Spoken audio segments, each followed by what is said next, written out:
మనం ఎవరైనా సరే ఒక నాయకుడిని నమ్మటానికి, ఒక నాయకుడిని ఫాలో అవటానికి ఒక రోజు కాదు, ఒక నెల కాదు, ఒక సంవత్సరం కాదు, టేక్ ఇయర్స్. ఒక్కసారి నమ్మిన తర్వాత మళ్ళీ వెనక్కి తిరిగి చూడకూడదు. బ్లైండ్గా ఫాలో అవ్వాలని నా సిద్ధాంతం, నా నమ్మకం. అలాంటి ఫాలోయర్స్ ఏ పార్టీలో ఎక్కువ ఉంటారో ఆ పార్టీ ఎప్పటికీ గొప్ప పార్టీ అవుతుంది. అలాంటి వాడు ఎప్పుడు కూడా గొప్ప నాయకుడు అవుతాడు. మళ్ళీ నేను పార్టీలో వచ్చిన తర్వాత ఇవాళ నాకు క్వశ్చన్స్ లేవు. జనసేనని ఎలా నడపాలి, ఎలాంటి పనులు చేయాలి అని నేను సలహా లేవు.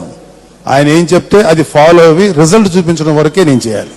అంటే ఒక లీడర్ అనే వ్యక్తిని మనం ఫాలో అయితే ఏదైనా జరగచ్చు. ఆ దానికి ప్రిపేర్ అయిన వాళ్ళే రావాలి. లేదు మధ్యలో మాకు కన్వీనియంట్గా ఉండాలంటే కష్టం అవుతుంది. నేనైతే దేనికైనా సిద్ధం, ఇంక్లూడింగ్ ఆయనతో పాటు మునిగిపోవటకైనా సిద్ధం, ఆయనతో పాటు గెలవటకైనా సిద్ధం, ఎక్కడికైనా వెళ్తా సిద్ధం. అలాంటి మిలిటెంట్ యాటిట్యూడ్ నాకుంది.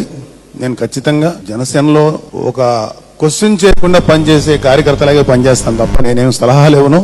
తర్వాత రెండోది ఏంటంటే, నాకు అప్పగిచ్చిన బాధ్యతలు ఏవైతే ఉన్నాయో అవి నేను మ్యాక్సిమం రిజల్ట్ పట్టుకొచ్చి ఇచ్చిన